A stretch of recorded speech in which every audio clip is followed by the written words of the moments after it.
A NASA panel has recommended that it increase its efforts to gather information on unidentified objects in the sky and to play a larger role in helping the US Department of Defense in detecting them. And bear in mind the military might of the United States and how it is in the sky probably more than any other country. Unfortunately, the Irish Air Corps, much to the chagrin of its personnel, does not have the same capability to see these things in the first place. So, Seanie Morris is here from the Midlands Astronomy Club. Good morning. Good morning, Will. First of all, to you and I, the term UFO, unidentified flying object, has been in popular parlance for 50 years or more. UAP? What is a UAP? A UAP is now I think it's to kind of add a bit more credibility to the UFO synonym. So it's unidentified aerial or anomalous phenomenon. So you can have unidentified aerial phenomenon that would replace the UFO context. So same thing but different name. Yes, and the unidentified... It's a bit like how they don't want to say little green men. Yeah, in a way, because pop culture, I think, has somewhat destroyed the credibility of using the term. I mean, unofficially, if you were a person who was studying that, you may have been referred to as a ufologist. You know, it's non-technical, but even that has a kind of, your corner of your mouth kind of curls upwards when you think of a ufologist. Right. So it's a bit like a fuel injection technician. Yes. Anyhow, on the serious business, what is this report saying? This report is where NASA put it together itself and is seeking for a way to create a broader panel of experts and to get funding accordingly as well, where it can invest in spending more time identifying or researching visual instances of these phenomenon and to put research going out there in order to scan the skies for longer and better, because its funding for doing this is minute. Like NASA's budget in general, which comes from the Department of Defense, is minute anyway. It's amazing what it's able to do on the shoestring budget that it has. But one thing, like I said to you off air, was that the UAP research could also maybe extend into the search for near-Earth objects, which is in the realm of meteoroids and asteroids, because that is happening all the time. The research is getting better, the techniques and the technology is better. We're detecting things more and more. But the amount of sky that is being watched while doing this is still minute. And, think back to 2013 when you and I were here in February talking about the Chelyabinsk meteorite that happened over Russia.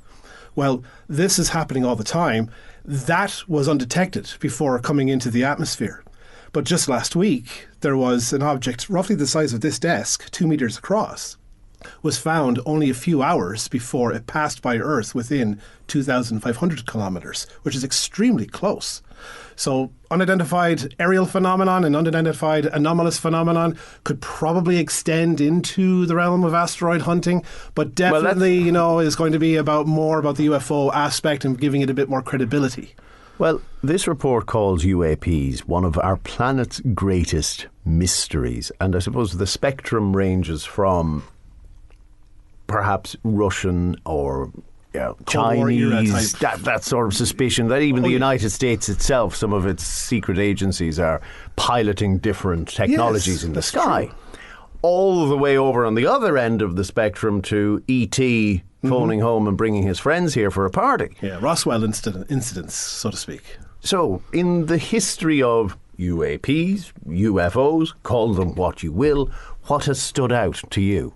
Well, when you go back to early space flight, Gemini 4 and 7 in 1965, while in orbit, reported that they had a bogey following them, and that they even it was one of the was it Walter Schmidt, I think, was one of the astronauts on board Gemini 4, actually took a photograph of what he thought was an unidentified flying object.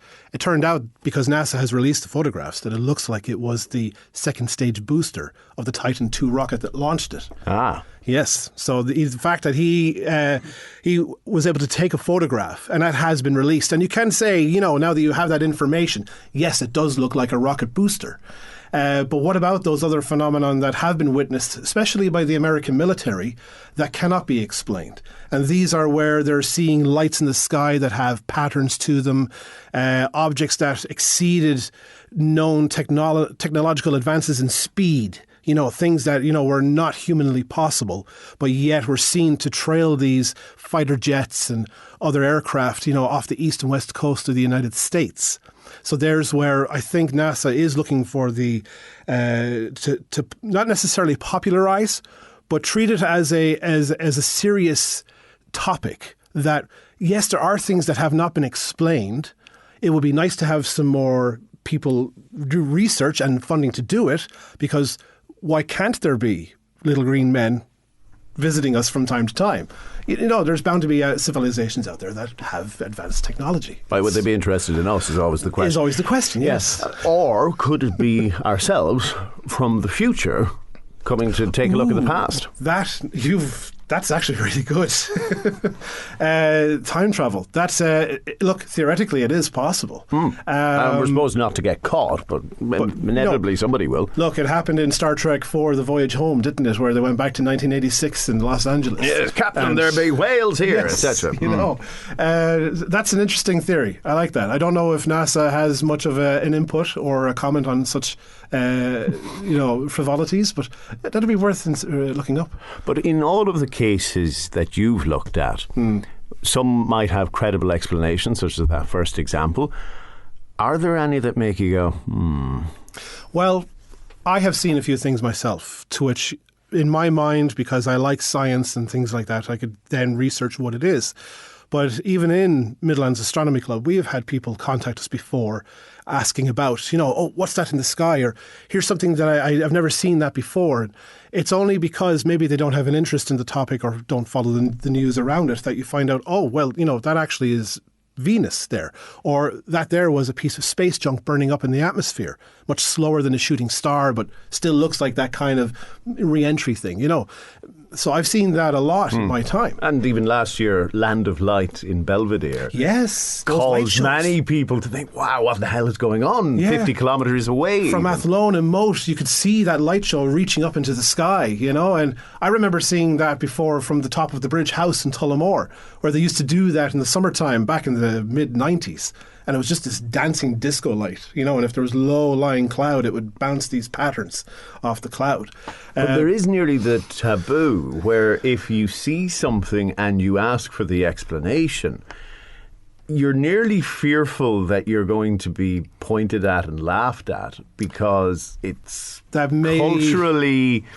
bit of the skeptic side. Skeptic side, yes. Exactly. And if you're a person who may not have had, might not be socially accepted, say, you might be slightly introverted, and then all of a sudden you come out with this idea of something that you may have seen.